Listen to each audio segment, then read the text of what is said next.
Assalamualaikum warahmatullahi wabarakatuh. Bismillah, alhamdulillah, wassalatu wassalamu ala rasulillah Sayyidina Muhammad bin Abdullah wa ala alihi wa man ittaba'ahu da'ama ba'd. A'udhu billahi minasyaitanir rajim. Bismillahirrahmanirrahim. Wa ma atakumur rasulu fakhudhuhu wa ma nahakum anhu fantahu. Wa yaqulu aidan وشاورهم في الأمر فإذا عزمت فتوكل على الله. ويقول أيضا والذين استجابوا لربهم وأقاموا الصلاة وأمرهم شورى بينهم ومما رزقناهم ينفقون. ويقول رسول الله صلى الله عليه وسلم ما خاب من استخار وما ندم من استشار أو كما قال النبي صلى الله عليه وسلم. Para ulama hadirin yang dimuliakan Allah Subhanahu wa taala. Agama yang menjadikan asbab kebahagiaan untuk kita umat Nabi Muhammad SAW adalah agama yang dibawa oleh Nabi kita Muhammad SAW. Dan beliau adalah Nabi yang terakhir. Tidak akan datang Nabi setelah beliau. Sedangkan kerja yang Allah serahkan pada Nabi SAW berlanjut walaupun setelah wafatnya Nabi kita Muhammad SAW. Kenabian sudah Allah tutup di tangannya Nabi kita Muhammad SAW. Bila terkhatabun Nabi. Dan Nabi SAW telah menyempurnakan ini kerja sampai di akhir kehidupan. Ketika Nabi wafat, agama sudah sempurna. Bahkan diilankan oleh Allah 3 bulan sebelum wafatnya Nabi SAW, ini agama sudah sempurna. Al-yawma akmaltu lakum dinakum wa atmamtu alaikum ni'mati wa raditu lakum al-islam madinah. 3 bulan kemudian Nabi SAW wafat. Hadirin subhanahu wa ta'ala, kenabian telah tertutup. Tapi kerja Nabi belum selesai. Kapan dikatakan kerja Nabi sudah selesai? Kalau sekiranya ini agama sudah sampai kepada semua manusia ke seluruh dunia. Karena agama yang diserahkan pada Nabi SAW adalah untuk semua manusia, untuk seluruh dunia. Wa marsalnaka illa kafatan linnas wa marsalnaka illa rahmatan lil alamin. Jadi Nabi SAW untuk semua manusia yang lahir sejak beliau diutus menjadi Nabi sampai manusia akan lahir nanti menjelang hari kiamat. Kemudian Nabi SAW adalah Allah utus untuk seluruh dunia, bukan hanya untuk negara Arab. Nah, hadirin subhanahu wa ta'ala, maka tugas untuk melanjutkan kerja kenabian diserahkan kepada umat beliau. Bahkan supaya umat jangan kebingungan, sebelum wafat umat sudah dibimbing bagaimana mengamalkan agama dan dalam waktu yang sama bagaimana juga membawa agama kepada orang lain. Jadi 2 yang diajarkan oleh Nabi kita Muhammad SAW, agama dan usaha atas agama. Dan usaha atas agama bukan diajarkan terakhir setelah Nabi menjelang wafat baru diajarkan, tidak. Tapi seiring dengan diajarkannya agama, dalam waktu yang sama juga Nabi ajarkan kepada sahabat untuk menyampaikan atau membawa itu agama kepada orang lain. Maka setiap Nabi SAW ajarkan agama, bagian-bagian agama, Nabi katakan balighu anni walau ayatan. Sampaikan apa yang kalian dengar dari aku walaupun hanya 1 ayat. 1 ayat dengar, sampaikan. 2 ayat dengar, sampaikan. Sehingga hadirin subhanahu wa ta'ala, sebelum Nabi wafat para sahabat sudah paham. Kerja saya adalah selain membawa agama, mengamalkan agama yang saya pelajari daripada baginda Nabi SAW, dalam waktu yang sama saya harus menyampaikan. Maka sebenarnya tidak ada riwayat yang sahih yang menjelaskan ketika Abu Bakar As-Siddiq radhiyallahu anhu masuk Islam, beliau bertanya, apa kerja saya ya Rasul? Enggak ada. Itu riwayatnya cuma kita dengar-dengar. tapi hadisnya nggak ada yang menjelaskan. Abu Bakar bertanya, apa kerja saya ya Rasul? Tidak. Tapi hal ini dalam waktu yang sama Allah pahamkan kepada Abu Bakar, Nabi pahamkan kepada Abu Bakar, ini agama yang saya ajarkan kepada kamu, sampaikan kepada orang lain. Maka hadirin, setiap sahabat paham, saya ini punya dua tanggung jawab. Agama harus saya pelajari, tapi dalam waktu yang sama satu ayat yang saya pelajari harus saya sampaikan. Sehingga Abu Bakar As-Siddiq radhiyallahu anhu paham, hari pertama sudah paham. Masuk Islam, diajarkan syahadah, langsung bergerak, jumpa 6 orang, besoknya gerak lagi, jumpa lagi 5 orang dalam sebagian riwayat, sehingga dalam 2 hari tashkilannya 11 orang. Dan kebanyakannya tashkilan Abu Bakar As-Siddiq radhiyallahu anhu adalah 10 mubasyarah bil jannah. Jadi hadirin subhanahu wa ta'ala, Nabi membimbing 2 nih, bagaimana mengamalkan agama, juga bagaimana menyampaikan agama. Termasuk hadirin subhanahu wa ta'ala, supaya para sahabat jangan manja, hanya terpana kepada narasumber, yaitu Rasulullah SAW saja. Maka Nabi SAW dalam membawa ini agama, beliau hidupkan, dan Allah perintahkan untuk menghidupkan satu sunnah yang besar yang namanya musyawarah. Maka musyawarah perintah Allah kepada baginda Rasulullah SAW. Sebenarnya siapa Rasulullah SAW? Pribadi yang sempurna. Mata Nabi Allah puji, telinga Nabi Allah puji, hati Nabi Allah puji, bahkan akhlak Nabi secara keseluruhan, wa innaka la'ala khuluqin azim. Dan beliau adalah laqad kana lakum fi rasulillahi uswatun hasanah. Juga Nabi sabdakan, Allah telah memberi kepada hambanya ini 100 akal, 99 buat Nabi SAW sendiri, yang satu Allah bagi untuk semua makhluk, daripada Jibril alaihissalam sampai malaikat yang boleh katakan malaikat yang terakhir, sejak Nabi Adam alaihissalam sampai Nabi Isa alaihissalam, semua itu makhluk-makhluk tadi Allah berikan, dibagikan daripada satu akal, yang 99-nya buat Nabi kita Muhammad SAW. Begitu supernya akal yang Allah berikan pada Nabi SAW, tetap Allah perintahkan dalam membawa usaha agama, wahai Muhammad, wasyawirum fil amr, bermusyawarah kamu kepada mereka dalam perkara ini, khususnya dalam membawa ini agama. Dan Allah perintahkan kepada para sahabat radhiyallahu anhu, Allah SWT jelaskan ciri daripada kehidupan para sahabat. Mereka adalah selain diajarkan oleh Nabi bagaimana cara sholat, cara zakat dan sebagainya, juga bermusyawarah. Sehingga musyawarah sifat daripada sahabat. Waladzina stajabu lirabbihim wa aqamus shalah wa amruhum syura bainahum.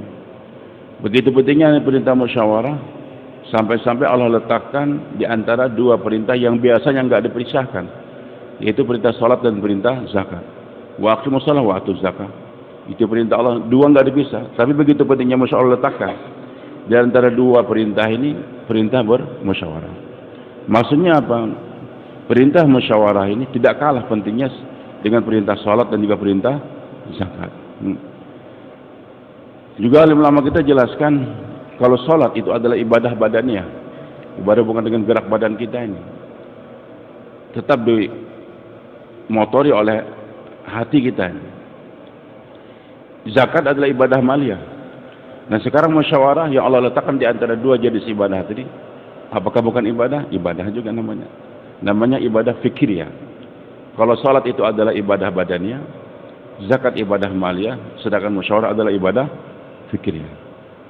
Dan hadirin subhanahu wa ta'ala, masyayikh kita sudah sampaikan, sedikit saya sampaikan berkali-kali, sekedar ulang-ulangi saja, bahwasanya terjaganya diri kita ini, dan terjaganya kerja dakwah yang sangat mahal, sangat tinggi ini, kerja yang kerjanya para anbiya, kerja Nabi kita Muhammad SAW, kerja yang menjadikan kita akan dijadikan umat yang paling mulia oleh Allah, kuntum khairu ummatin ukhrijat linnas ta'muruna bil ma'ruf wa nahyuna 'anil munkar, kerja yang menyebabkan akan datang nusratullah nanti kepada kita. Maka supaya terjaga diri saya dan juga ini kerja, jangan lepas daripada 3 perkara ini. Pertama musyawarah, yang kedua tashkil, yang ketiga karguzari. Maka dalam setiap event-event pertemuan kita nih, baik 4 bulanan kah, nanti istimewa dan sebagainya, senantiasa 3 ini kita jaga. letakkan ini kerja dalam musyawarah, letakkan diri kita dalam musyawarah. Kemudian musyawarah bukan sekedar buat musyawarah, selesai fikir tapi bentuk kerja. Musyawarah kita adalah untuk buat kerja. Nah, setelah kita musyawarah kita buat kerja, jamaah pun ditaskil dan ditaskil. Enggak dibiarkan gitu saja. Sudah selesai bukan. Nanti setelah taskil kita adakan karguzari. Maka 4 bulan sekali kita datang mengkarguzarikan apa kerja 4 bulan yang lalu. Apa bermusyawarah supaya kerja kita terjaga. Diri saya terjaga, kerja terjaga. Dan juga kenapa ditaskil? Supaya berkembang. Ini kerja. Karena kalau musyawarah tanpa kerja, maka ini kerja jadi stagnan, enggak berlanjut. Kenapa pentingnya karguzari? Supaya kerja kita enggak sembarangan.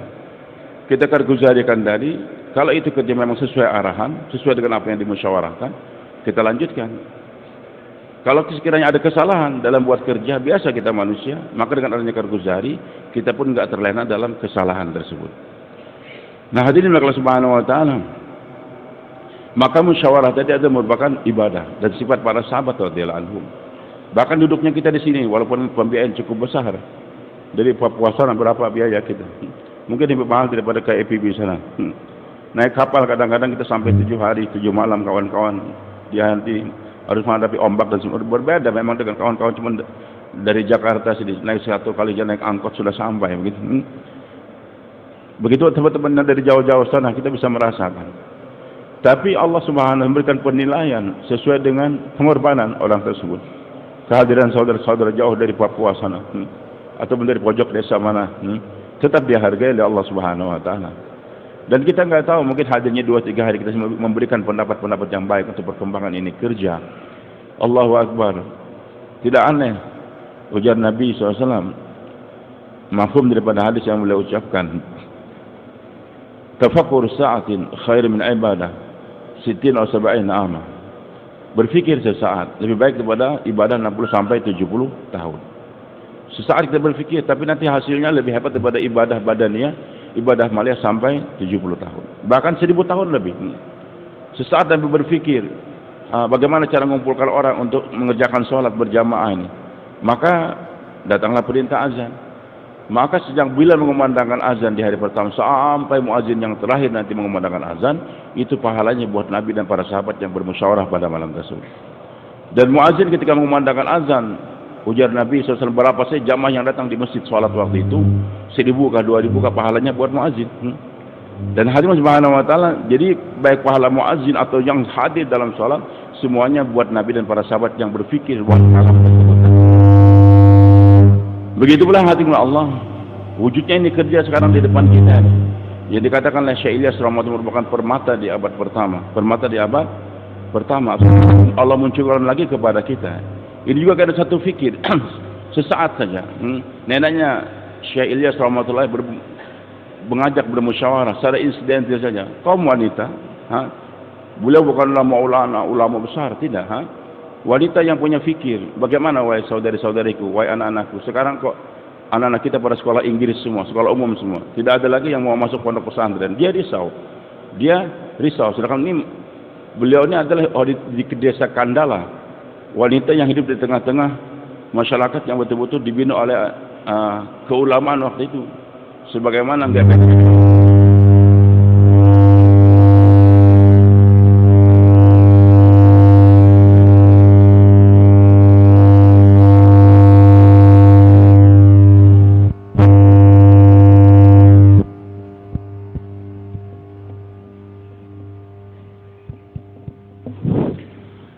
jadi tidak kalah seperti yang di Al-Quran diceritakan tentang seorang wanita yang namanya Hannah radhiyallahu anha, ibunya Maryam, punya kerisauan. Zakaria sudah tua, doa belum lagi kunjung dikabulkan oleh Allah, minta agar dapat seorang anak yang akan melanjutkan kerja beliau.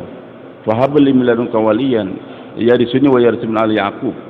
Maka risaunya seorang nabi terimbas kepada itu perempuan. Akhirnya ketika beliau hamil, beliau katakan kepada Allah, Rabbi inni nazartu laka ma fi batni muharrara. Ya Allah, kalau begitu aku nazarkan. Kalau kita sekarang enggak kita nazarkan, tidak boleh. Tapi meniatkan minimal. Saya nazarkan ya Allah, untuk menguatkan niat dia langsung nazarkan, bayi yang dalam rahim saya ini nanti akan menjadi muharraran, manusia yang bebas dari keduniaan hanya untuk agama saja. Berkat fikih beliau tadi lahirlah seorang wanita, rodoknya salam. Rabbi ini wadwata unsa, ya Allah saya melahirkan sekarang perempuan, sedangkan saya ingin muharraran, laki-laki jalan saya ini kerja. Tapi risaunya beliau tidak Allah sia-siakan. Dari Maryam akhirnya lahirlah Nabi Isa alaihissalam. Maka itu wanita, neneknya Syekh Ilyas bermusyawarah, mengajak pada tidak acara resmi khusus, tidak acara perkawinan, malah masing-masing mengajukan usul bagaimana supaya agama, karena beliau risau kalau nggak ada lagi yang masuk pondok pesantren, nanti ulama akan berakhir di India ini. Dengan akhirnya ulama, maka berakhir juga agama nanti suatu saat. Akhirnya masing-masing mengajukan pendapat. Beliau katakan begini saja, kita niatkan untuk kawinkan putri kita dengan orang alim, dan saya punya seorang putri. Hasil pemikiran yang insidentil tadi disampaikan kepada laki-laki yang di sebelah tabir sana, kaum laki-laki itu kebanyakannya alim ulama masih hadir waktu itu. Mereka heran kalau di saat-saat wanita sekarang banyak pikir keduniaan, kalung, gelang dan sebagainya, masih ada yang memikirkan akan agama. Maka ditakazakan siapa yang bersedia untuk menikahi putri ini, wanita tersebut. Masing-masing ulama katakan saya sudah kawin, saya sudah kawin, saya sudah kawin. Satu ulama dudanya maksudnya masih muda, 30-an tahun saja, punya anak satu namanya Muhammad, namanya Syekh Ismail, anak beliau namanya Muhammad. Beliau katakan kalau itu perempuan mau nikahkan putrinya yang gadis dengan saya yang duda, saya pun bersedia. Hasil pemikiran yang sedentil tadi maka karena landasan agama itu perempuan pun bersedia kawinkan putrinya dengan ulama duda tadi. Hadim Allah, perkawinan Syekh Ismail dengan itu putri, lahirlah dua orang putra. Yang pertama Muhammad Ilyas, yang pertama Muhammad Yahya, yang kedua Muhammad Ilyas. Dari Muhammad Yahya, setelah beliau menikah punya anak namanya Muhammad Zakaria, pengarang kitab Fadilah Amal. Dan dari Syekh Ilyas lahirlah Muhammad Yusuf, pengarang kitab Hayatus Sahabah. Melalui jalur Syekh Ilyas Allah sebarkan sekarang agama seluruh dunia. Maka pahala bergeraknya sekarang dakwah sejak tahun 1926 bergerak 26 atau 24. Kemudian tahun 34 pertama akhir jamaah 3 hari dibentuk, berlanjut sampai 44 beliau pun meninggal dunia. Dilanjutkan kerja oleh putra beliau Syekh Yusuf rahmatullahi alaih, juga 20 tahun sampai tahun 64 atau 65 beliau meninggal dunia. Dilanjutkan oleh Syekh Amul Hasan 65 sampai 95. Maka Hadirin subhanahu wa ta'ala lanjutkan lagi oleh Syura Alam ini sejak tahun 1995 sampai 2015. Musyawarah lagi Syekh Abdul Wahab, lanjutkan lagi ini syura sampai sekarang ini. Maka pahala semua jamaah yang bergerak seluruh dunia buat siapa? Buat itu wanita tadi, neneknya Syekh Ilyas rahmatullahi alaih. Jadi berpikir sesaat saja berapa pahalanya tersebut. Dan ibu-ibu paling berat berpisah dengan anaknya, mengirim ke pondok pesantren itu berat. Tapi ketika membaca Fadilah Amalnya dikarang oleh Syekh Zakaria, maka dia pun tegar untuk berpisah dengan itu anak. Maka pahala jutaan sekarang hafiz-hafiz Al-Quran Allah berikan kepada Maulana Zakaria, dan pahala yang sama kepada nenek beliau tadi juga. Hadirin Allah subhanahu wa ta'ala, maka itulah pentingnya musyawarah dalam kehidupan kita. Allah perintahkan kepada Nabi SAW, dan Nabi juga sudah mengatakan kepada sahabat, ma khaba man istakhara wa man nadim man istashar. Tidak akan gagal orang yang suka istikharah, dan tidak akan menyesal orang yang bermusyawarah. Begitu Nabi SAW memimpin di umat, maka kata Anas bin Malik radhiyallahu anhu, tidak ada sosok atau pribadi yang paling banyak bermusyawarah kepada sahabat-sahabat kecuali Nabi kita Muhammad SAW. Kenapa Nabi sering bermusyawarah dengan para sahabat? Untuk memberitahukan ini kerja bukan otoriter. Walaupun Nabi yang punya akal 99, Nabi tidak buat keputusan langsung begitu-begitu saja. Tapi diajak para sahabat untuk bermusyawarah. Bahkan bukan Nabi kita Muhammad saja, Nabi Sulaiman juga. Bagaimana kepintaran beliau, kelebihan beliau, Masya Allah, semua Allah tundukkan untuk beliau. Dan beliau mampu untuk menghandle kerja dengan sendirinya, kerja kerajaan tersebut. Dengan keilmuan yang Allah berikan kepada beliau dan sebagainya. Tapi Nabi Sulaiman juga bermusyawarah. Apa di antara manfaat musyawarah tadi? Kata alim ulama, dengan kita orang-orang yang istilahnya di atasan ini, kalau dia mau bermusyawarah dengan orang bawahan dia, nanti dia akan tahu potensi yang dimiliki oleh orang bawahan dia itu siapa. Jadi dengan bermusyawarah, Nabi Sulaiman mampu untuk pindahkan singgasana Balkis dalam waktu cepat saja dengan doa beliau. Jangankan cuma singgasana, beliau sudah minta kerajaan, Allah tundukkan semuanya, angin Allah kabulkan. Apalagi cuma singgasana yang jauh lebih kecil daripada itu kerajaan besar tadi. Tapi kau boleh bermusyawarah. Man ya'tini bi arsy qabla ya'tin muslimin. Sekarang siapa yang mampu untuk menghadirkan itu singgasana Balkis sebelum dia datang?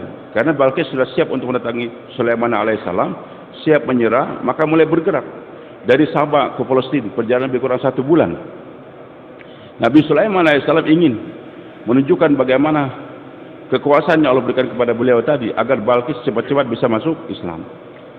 Beliau bisa pindahkan, tapi beliau tawarkan dalam majelis musyawarah, siapa yang mampu untuk mendatangkan itu singgasana. Ketika ditawarkan, maka masing-masing orang di istana ini mulai menunjukkan kemampuan mereka masing-masing, bukan kesombongan mereka, ability mereka.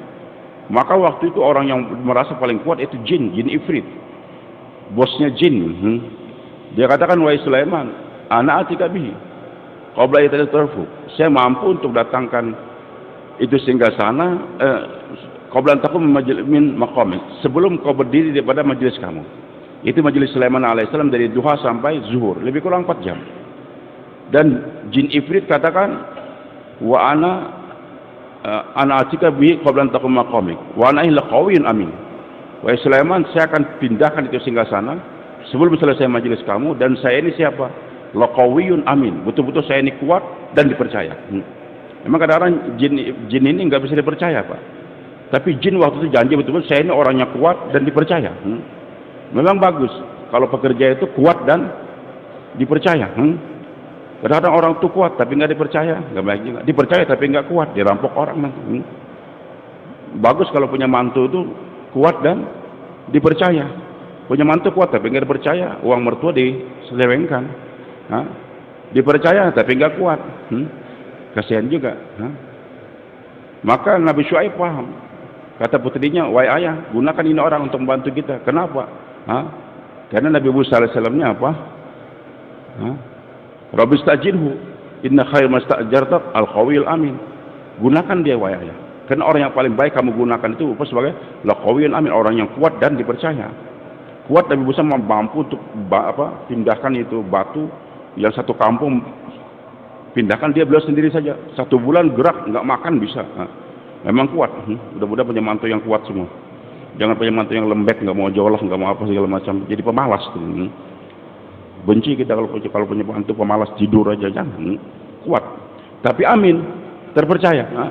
Terpercayanya apa? Ketika berjalan itu berubah jadi dalil. Nabi Musa katakan, enggak, kau di belakang. Dalil di muka enggak, karena perempuan dalilnya di belakang. Nanti kalau tersingkap auratnya gimana? Lebih bagus berjalan di belakang singa daripada di belakang wanita, kata ulama.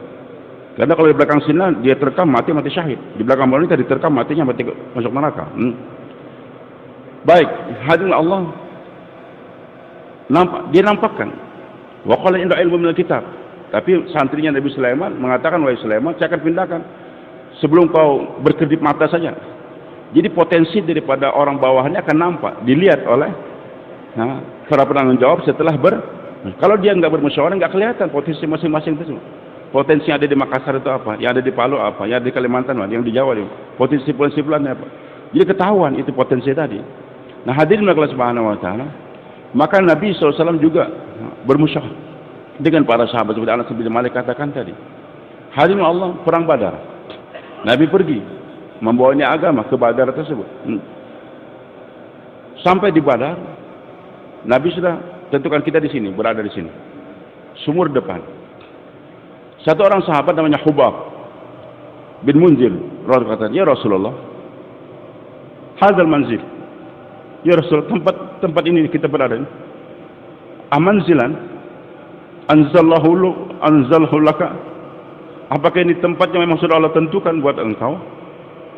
Am huwa ra'yun aw harbun aw al-makidah. Apakah ini sudah ketentuan yang memang datang daripada Allah? Ini tempat enggak bisa hatta la nataqaddam wa la nata'akhir, kita enggak boleh maju, enggak boleh mundur, ataukah ini merupakan suatu pendapat dan peperangan ataupun tipu muslihat? strategi, makidah, strategi, makidah, tipuan. Memang 3 yang dibolehkan oleh Nabi berdusta, diantaranya dalam peperangan. Kita kirim 1 kompi, bilang 1 batalion. Itu namanya adalah makidah. Maka Nabi katakan, huwa ar-ra'yu awil harbul makidah. Ini bukan keputusan saya. Masih ada pendapat dari strategi dan peperangan. Silakan apa? Maka kata Hubab radhiyallahu anhu, kalau saya ya Rasulullah, bukan di sini tempatnya. Enggak strategis di sini. Di mana? Kita maju lagi ke depan. Biarkan sumur-sumur nih, lubang-lubang yang di Badar nih di belakang kita. Nanti kita penuhin dengan air supaya sumur di belakang kita bisa minum. Kalau sudah capek perang, mundur, musuh nggak bisa minum. Maka Nabi pun terima pendapatnya, setuju. Padahal siapa Hubab tadi? Sahabat yang nggak begitu dikenal. Akhirnya betul, Nabi pun pindah tempat tersebut. Dan malamnya Allah turunkan hujan, sehingga itu sumur semuanya penuh dengan air. Dan padang pasir yang tadinya sampai sekarang masih debuannya, dengan adanya air hujan tadi jadi padat. Sedangkan musuh di sebelah sana, sehingga pun kekurangan air. Ini terima oleh Nabi kita Muhammad sallallahu alaihi wasallam. Itu sebelum peperangan. Sesudah peperangan juga 70 orang sudah terkirim ke neraka sana, termasuk Abu Jahal. Yang 70 ditawan. Maka Nabi SAW pun bermusyawarah dengan para sahabat. Bagaimana nih? Umar katakan, bunuh saja mereka ya Rasulullah. Bahkan yang bunuhnya masing-masing keluarga. Jabir katakan, masukkan dalam lembah, bakar mereka semua. Abu Bakar katakan, ya Rasulullah, mereka kan juga keluarga kita juga. Nggak usah dibunuh, nggak usah dibakar. Kita ambil saja fidyah, tebusan. Yang nggak mampu mengajar kepada anak kita 10 orang, 10 orang tersebut anak kita, supaya ada kekuatan pada kita. Maka Nabi SAW pun akhirnya setelah melihat itu pendapat semua tadi, masing-masing mengajukan pendapatnya. Nabi buat keputusan Abu Bakar As-Siddiq radhiyallahu anhu. Maka diambil daripada mereka fidyah, tebusan. Termasuk mantu beliau sendiri Abil As radhiyallahu anhu, yang waktu itu belum masuk Islam lagi, dia juga nebus. Zainab mengasihkan kalung yang dihadiahkan oleh ibunya tersebut untuk menebus suaminya tadi.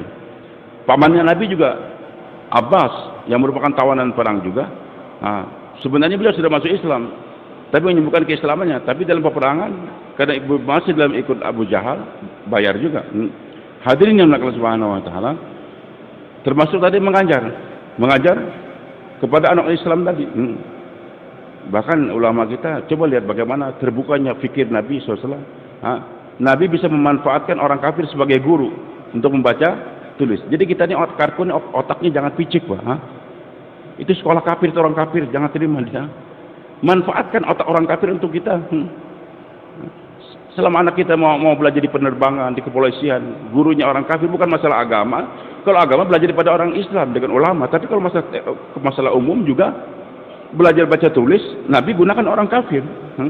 Gunakan guru orang kafir untuk mengajar. Selama bukan mengajar agama. Boleh kan? Boleh enggak? Saya punya pondok pesantren, untuk mengajarkan nanti bahasa Urdu atau bahasa Inggris, orang kafir saya gunakan. Boleh, tapi di bawah kontrol kita, Barangkali santri kita mau kita ajar main karate, yang pandai nunggang kuda sekarang orang kafir, gunakan dia. Selama untuk nunggang kuda, tapi bukan untuk mengajar fikih, tidak. Hadirin Allah Subhanahu Wa Taala, ini digunakan oleh Nabi kita Muhammad SAW. Baik. Maka Nabi bermusyawarah. Saya agak panjangkan karena waktunya tinggal beberapa menit lagi. Begitu juga dalam perang Uhud. Sahabat-sahabat tadi yang belum ikut, tapi dengar cerita di perang Badar Rasulullah, para pemuda, Nabi musyawarah gimana? Yang tua-tua katakan, ya Rasul, kita bertahan saja di Madinah. Yang muda-muda semangat ingin lihat juga bagaimana Rasulullah. Ya Rasulullah, kita berangkat, kita hadang di luar Madinah sana, di Uhud sana. Dan mereka menyampaikan musyawarah agak ngotos dikit. Maka Nabi untuk menghargai kesemangatan para pemuda tadi, yang semangat tadi, udah Nabi korbankan keputusan beliau. Udah, kalau gitu kita hadang di Uhud sana.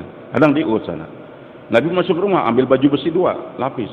Yang tua-tua negor, yang muda, kamu kok kenapa seperti memaksakan Nabi untuk. Akhirnya mereka juga nyesal. Setelah Nabi keluar, ya Rasulullah, maaf, kami sebenarnya tadi ngotot dalam pendapat kami. Sekarang terserah engkau. Nabi katakan tidak. Keputusan sudah dibuat. Dan seorang Nabi kalau sudah keluar dari rumah dia bawa pakaian perang, nggak mungkin mundur lagi. Hadirin Subhanahu Wa Taala, sepertinya ini pendapat pemuda tidak salah. Tapi karena dalam musyawarah, sebagaimana keputusan dalam perang Badar tadi kelihatannya salah keputusan tersebut, Tapi kesalahan dalam bermusyawarah Allah maafkan. Di perang Badar azab nggak jadi turun dan keputusan musyawarah tidak dirubah oleh Allah Subhanahu wa taala. Begitu dalam perang Uhud tadi. Akhirnya dalam perang Uhud terjadi kekalahan. 70 orang sahabat Nabi telah terbunuh juga, termasuk paman beliau sendiri. Tapi hadirin, kekalahan dalam Uhud sepertinya kekalahan tadi membawa hikmah yang sangat besar. Kalau dalam perang Badar itu nampak hakikat la ilaha illallah, dalam perang Uhud nampak hakikat Muhammadur Rasulullah. Paham sahabat Nabi, dikasih pelajaran oleh Allah, kalau kamu tinggalkan sunnah Rasul atau perintah Rasul, terjadilah hal yang demikian. Memang kadang-kadang untuk tertanamnya suatu pelajaran pendidikan tersebut, ada orang-orang yang Allah korbankan. Dalam hal ini Nabi sendiri Allah korbankan. Nabi terluka. Bagaimana sedihnya Nabi dalam perang Uhud tersebut. Tapi pengorbanan yang Allah berikan kepada Nabi dari korban tadi mengangkatkan nilai Nabi sendiri, sehingga sahabat paham dengan mata kepala sendiri kalau meninggalkan perintah Nabi, sunnah Nabi, akan terjadi kekalahan tersebut. Baik hadirin Allah Subhanahu wa taala, inilah pentingnya kita hadir dalam musyawarah tadi. Tapi juga supaya terarah, jangan mengandalkan kepada otak kita saja, maka Nabi SAW mengajarkan doa istikharah. Bahkan Syekh Abdul Wahab katakan baca 101 kali setiap pagi ini doa. Maka kalau kau baca 101 kali, insya Allah beliau katakan nanti Allah akan berikan pemikiran yang baik, rezeki yang baik, saudara yang teman-teman yang baik. Doanya apa? Allahumma khirli wakhtarli. Coba baca semua Pak. Allahumma khirli wakhtarli. Allahumma khirli wakhtarli. Kita minta agar senantiasa dipilih oleh Allah dan diberikan pilihan yang baik oleh Allah Subhanahu. Bahkan salah satu fadilah yang disampaikan oleh Syekh Abdul Wahab, kalau engkau baca doa ini senantiasa setiap hari 101 kali, Allah akan jaga otak kamu itu enggak pikun sampai akhir kehidupan. Insya Allah tidak pikun. Maka beliau katakan ketika saya buat keputusan tahun 2015, pentingnya dilanjutkan syura alami yang tinggal 2, waktu itu Maulana Sa'ad dengan siapa? Syekh Abdul Wahab. Maka 12 hari bermusyawarah, 100 ulama lebih, orang-orang lama lebih, maka tambah lagi 11, jadi 13. Maka orang sudah menuduh Syekh Abdul Wahab pikun. Beliau katakan tidak, saya enggak pikun. Karena sebelum saya buat itu keputusan, saya sudah baca doa lagi. Tadi Allahumma khirli wakhtarli dibaca setiap pagi. Tapi setiap kita ada hal yang sangat mumet atau berat sekali, musyawarah cepat-cepat kita mulai baca doa Allahumma khirli wakhtarli. Jadi saya buat ini keputusan, beliau katakan bukan dengan kepikunan, tapi betul-betul dengan doa Nabi kita Muhammad. Sampai saya katakan kepada teman saya Ustaz Hamzah di Malaysia, saya katakan kamu harus taubat Hamzah. Kau katakan bahwa pikun, beliau tidak pikun. Beliau sekarang begitu bayatnya panjang. Hati-hati kau akan Allah pikunkan sebelum kau mati, saya katakan. Saya katakan kepada Ustaz Hamzah betul-betul. Jadi hadirin subhanahu wa taala, baca ini doa Allahumma khirli wakhtarli. Juga hadirin yang dimuliakan oleh Allah Subhanahu wa taala. Dengan kita bermusyawarah, tadi kita tahu potensi daripada yang ada pada kawan-kawan itu tersebut. Tapi musyawarah kita untuk buat kerja, siap insyaallah. Jadi musyawarah ajukan pendapat, jin ifrit siap bergerak, siap bergerak. Begitu pula tadi, yang ini juga siap bergerak juga. Hadirin subhanahu wa taala, kalaupun barangkali kita bermusyawarah, kita yang mengajukan tadi, ternyata ini digunakan orang lain, kita enggak marah, kita tidak marah. Jadi hadirin subhanahu wa taala, tadi ternyata yang mimpi siapa? Abdullah bin Zaid bin Abdul Rabbi. Diawali dengan musyawarah tadi, mereka pulang masing-masing. Dia berpikir, apa yang harus kita kerjakan supaya takazah di markas tersebut bisa terwujudkan. Masing-masing pulang. Tapi dia berpikir terus sampai capek, tertidur juga. Dalam tidurnya mimpi ketemu seseorang yang bawa satu alat seperti kentungan. Saudara saya beli ini untuk apa? Mengumpulkan orang. Ada yang lebih bagus kata itu. Dengarkan ini, dia azan. Ternyata itu malaikat tadi. Bangun tidur sampaikan pada Nabi SAW. Nabi katakan ini mimpi yang benar, yang hak. Yang mimpi siapa? Abdullah bin Zaid bin Abdul Rabbi. Tapi Nabi katakan, karena tahu Abdullah ini punya fikir yang kuat. Cuman untuk kerja, dia kurang capable karena suaranya lemah. Sedangkan azannya harus dihandle oleh suara orang yang punya keras. Nabi tahu yang keras suara itu Bilal. Nabi katakan, panggil Bilal. Kenapa dipanggil Bilal? Huwa anda minka sautan. Karena Bilal ini punya suara yang lebih melenting daripada engkau. Maka Abdullah enggak kecewa. Ya Rasul yang mimpikan saya. Kenapa engkau gunakan saya? Kau jangan kecewakan saya ya Rasulullah. Kira-kira begitu kan karpun sekarang, Pak? Tapi Abdullah enggak protes dia. Memang yang mimpi saya mesti mengajukan mimpi saya, hasil pemikiran saya. Tapi kalau digunakan orang lain dia nggak kecewa, tidak kecewa. Kalau kita panggil Bilal, ajarkan, diajarkan, hafal langsung lain. Riwayat yang kedua nggak sempat lagi, kata Abu Daud rahmatullahi alaih, naik dua-duanya ke atas rumah wanita yang tua.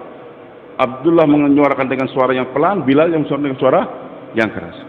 Jadi dia nggak kecewa, tidak kecewa. Sekarang banyak karkun kecewa karena punya pendapat nggak digunakan. Ataupun awal digunakan, sekarang nggak. Sekarang surah udah sombong-sombong sekarang.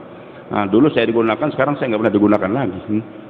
Yang bayan sekarang orang baru semua. Kenapa saya orang lama? Jangan kecewa, Pak. Tetap Allah hargai. Bersedia insya Allah. Banyak kadang-kadang kartun itu ngotot. Dulu mobil saya digunakan, sekarang mobil saya nggak digunakan. Ini suara udah cinta dunia juga. Mentang-mentang jenderal ada yang ikut, orang kaya ikut. Sekarang mobil saya nggak digunakan. Padahal mobil saya ini paling berkah dulu. Mobil Anda waktu itu sudah digunakan sampainya batas itu. Tapi sekarang memerlukan masyarakat kita sudah tua, Pak. Perlu mobil yang agak bagus. Maaf, saya tidak maksud ke sana. Lebih cepat lagi. Perlu sopir yang betul-betul cepat dan cerdas. Kalau sopirnya banyak, tenang aja Ustaz. Ini mau maghrib yang baunya gitu kan. Kita mau tenang, sabar. Jangan gunakan sopir yang ahli. Gunakan sopir yang ahli. Mobil yang bisa balap ke sana kemari. Kalau bisa mobil yang bisa terbang lagi. Iya, nggak apa-apa. Ini kita ngejar waktu, Pak. Jangan kecewa. Jangan kecewa. Jangan kita paksakan. Ustaz harus di mobil saya berkah Ustaz. Sementara mobil yang lain orang baru. Begitu pula hadirin subhanahu wa ta'ala. Kita akan keluar mastur satu tempat. Mungkin satu rumah baru masih banyak, karena yang datangnya jamaah Saudi dari Kuwait dan sebagainya memerlukan AC dan sebagainya, tapi orang lama ngotot.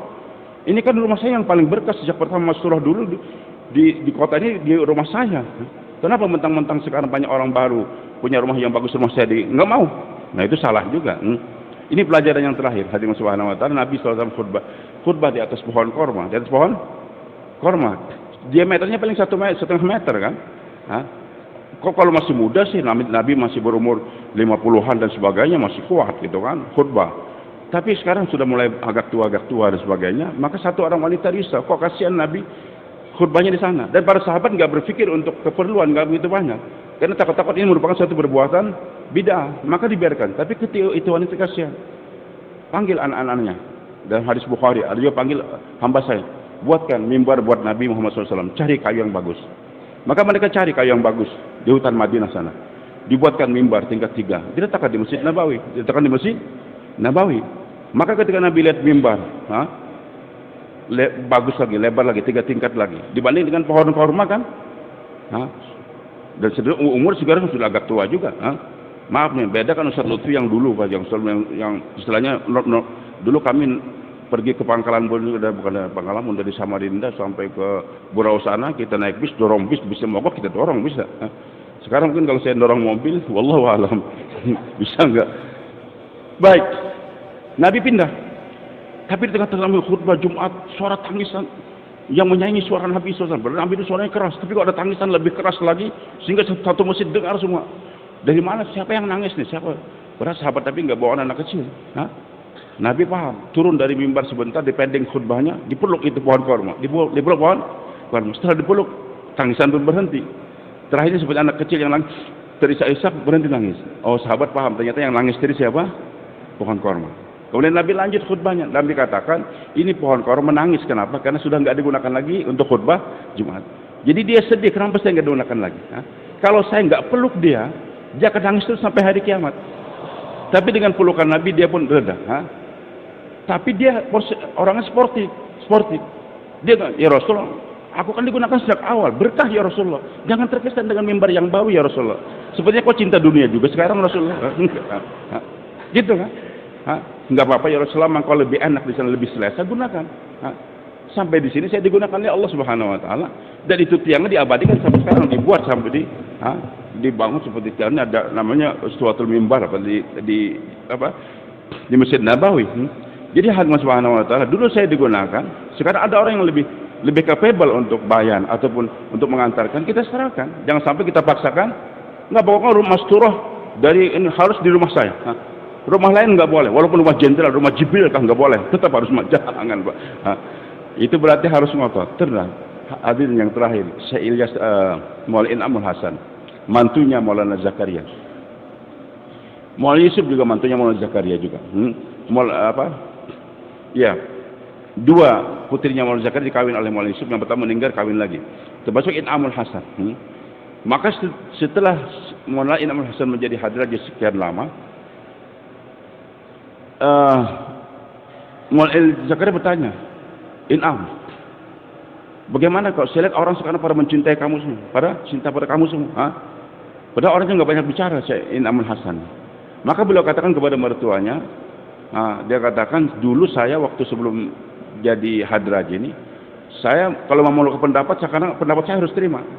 Tapi setelah saya jadi haji, saya lebih banyak mengorbankan pendapat saya. Saya kadang-kadang punya pemikiran begitu, tapi ketika teman-teman pikiran lain, maka saya rubah pendapat saya. Maka itulah hanya menyebabkan saya menjadi orang yang dicinta orang lain. Jadi kalau Anda ingin dicinta, jangan sampai ngotot dengan pemikiran kita kadang-kadang kita mundur sebagainya, atau pendapat itu kayak brilian sudah, tapi ada pendapat yang lain. Kalau saya paksakan, maka mereka lari. Saya pernah waktu saya belajar di Rewin dulu, waktu itu kita pasarnya di luar, Pak, di dalam tuh koperasi nggak ada, dalam Rewin itu koperasi nggak ada. Maka kawan-kawan mengajukan kepada Syekh Abdullah, tolong adakan koperasi di dalam Rewin ini. Lo katakan tidak, nanti saja. Tapi karena banyak kadang-kadang keributan dengan penjual yang mereka bukan karkun antara orang Arab dan sebagainya, akhirnya Bayi Wahab setuju. Oke, kalau gitu kita buat koperasi. Ketika Bayi Wahab sampaikan, banyak nggak terima. Diam lagi, besoknya sampaikan lagi. Sampai 1 minggu berurut Syekh Abdullah mengulangi pendapat. Sampai ketika semua sudah sepakat, baru beliau ketok palu. Baru bilang ketok. Jadi memusyawarahkan adanya koperasi di Rewin itu 1 minggu musyawarahnya, Pak. Bayi Wahab nggak sembarangan. Udah, yang penting saya kan orang lama. Sekalian itu saya baru semua. Mau ikut pendapat saya? Ikut pendapat saya. Kalian siapa? Ini syuro. Oh, jangan, Pak. Beliau nggak katakan tadi saya ini Abdul Wahab. Tidak. Tetap minta pendapat. Kalaupun nggak, mungkin pendapat tadi benar sudah, dia sudah istiqomah itu. Tapi makmum ini belum siap untuk terima. Ya tenang lagi, pending lagi sampai satu saat nanti Allah bersedia insya Allah, Pak. Tapi harus siap ditashkil. Dan siap nanti kita ajukan langsung ajukan Karguzari supaya tahu. Dan kita Karguzari yang jujur, Pak. Karguzari yang jujur. Karena nanti Karguzari kita yang terakhir akan ditanya di hari kiamat. Apa yang sudah kita kerjakan. Semoga Allah terima pertemuan kita insya Allah. Lanjut kita akan dengan Karguzari sampai nanti kita berada di sini sampai hari Ahad Zuhur insya Allah.